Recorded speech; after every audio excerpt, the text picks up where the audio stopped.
انہوں نے یہ لکھا تھا کہ ہم بہت رسپیکٹ کرتے ہیں، ہم جتنا اپنے پروگرام کو مانتے ہیں اتنے ہی آپ کے نبی کو مانتے، محمد کو مانتے ہیں۔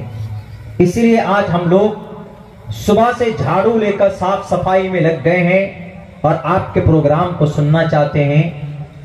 کچھ غلط فہمی ہے مولانا، ذرا بتائیے۔ ہم نے کہا پوچھئے، تو انہوں نے خیر وہی اسی میں لکھ کر کے دیا تھا، تو پہلے ہی بول دیا تھا کہ کچھ پوچھنا ہے۔ ہم نے کہا ضرور کوئی بھی چیز پوچھ سکتے ہیں ہمارے ٹاپک کے تعلق سے، تو وہ لے کر آئے تھے۔ انہوں نے کہا کہ ذرا اس سوال کا جواب، آپ لوگ بولتے ہیں کہ محمد رسول اللہ سیلف ڈینائل تھے، محمد رسول اللہ لتصل الرحمہ تھے، محمد رسول اللہ تکسب المعدوم، غریبوں کو بے روزگاروں کو روزی دیتے تھے، آپ صلہ رحمی کرتے تھے، آپ بھوکوں کو کھانا کھلاتے تھے، آپ ننگوں کو کپڑے پہناتے تھے، تو پھر آپ علیہ السلام جہادی کیسے تھے؟ جہاد کیوں کرتے تھے؟ ہم نے کہا یہ خبر کہاں سے ملی آپ کو کہ محمد رسول اللہ بڑے جہادی تھے؟ بولا وہ ہندو کو نہیں دیکھ سکتے تھے، بہت مارتے تھے، بہت قتل کرتے تھے، اس طرح کی بات ہے۔ اور دلیل میں آیت لے کر آئے تھے وہ، یا ایھا النبی حرض المؤمنین علی القتال، یہ دلیل پیش کی تھی انہوں نے۔ بولا یہ آپ کے قرآن میں ہے مولانا۔ ہم نے کہا بہت اچھی بات ہے کہ آپ ہی کی طرف سے بات آ گئی، کم سے کم پوچھا تو میں آپ کو جو لوگوں کے غلط طریقے سے لوگوں کے طرف سے جو نفرت پھیلائی جا رہی ہے میں اس کو کلیئر کرتا ہوں آپ کے سامنے، مجھے موقع ملا۔ ہم نے کہا کہ ہاں اس کا مطلب یہ ہے، یا ایھا النبی، اے نبی، حرض المؤمنین، مسلمانوں کو ابھاریے، علی القتال، قتل کرنے پر، جہاد کرنے پر، لڑائی کرنے پر۔ ہم نے کہا اس میں یہ لکھا ہے، لیکن اس کا آگے پیچھے اگر آپ نہیں پڑھیں گے تو آپ نہیں سمجھ سکتے، ٹاپک کو نہیں سمجھ پائیں گے آپ۔ ہم نے کہا ایک بات بتائی، اگر ہم قرآن کریم کے آگے پیچھے سمجھاتے تو ہو سکتا ہے کہ ان کو 50% سمجھ میں آئے، 50% نہ آئے۔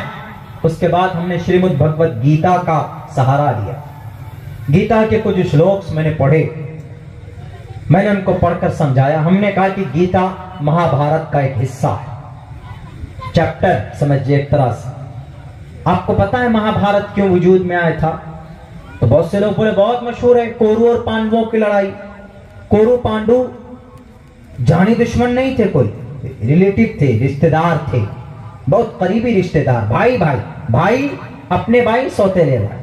کورو پانڈو، باپ ایک ہی ماں الگ الگ۔ اس زمانے میں ایسا ہوتا تھا، آج بھی ہوتا ہے، کسی کی دو بیوی ہے تو اس کے دو بچے، آپس میں لڑائی ہو، کورو اور پانڈووں کی۔ ہم نے کہا کہ سچ پر کون تھے، حق پر کون تھے؟ تو حق پر تو وہ کہیں گے کہ حق پر تو پانڈو تھے، 5 بھائی تھے، ان میں شارپ مائنڈ، ذہندار اگر کوئی تھا تو اس کا نام ارجن۔ ہم نے کہا ایک بات بتائیے، ارجن کا من بدل گیا تھا، لڑائی ہو رہی تھی، خوب لڑائی ہو رہی تھی، کہاں؟ ہستنا پور میں، کروچھیتر کے میدان میں، دھرم چھیتر کروچھیتر سمویتا یوتسوہ، لڑائی ہو رہی۔ اچانک سڈنلی، فوراً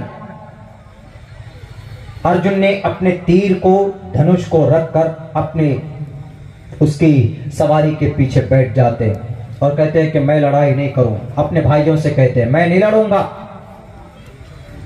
بھائی پوچھتے کیوں نہیں لڑیں گے آپ، کیوں نہیں لڑائی کریں گے، یہ ہمیں جان سے مار دیں گے۔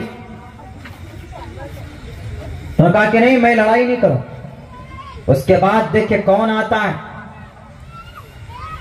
کوئی پیروی M L A M P نہیں کرتے، کوئی نیتا نہیں کرتے، یا کوئی سماج کا مالدار طبقہ نہیں کرتا، بلکہ پیروی کے لیے کون آتے؟ فوراً ایشور آتے۔ کون؟ کرشن جی آتے۔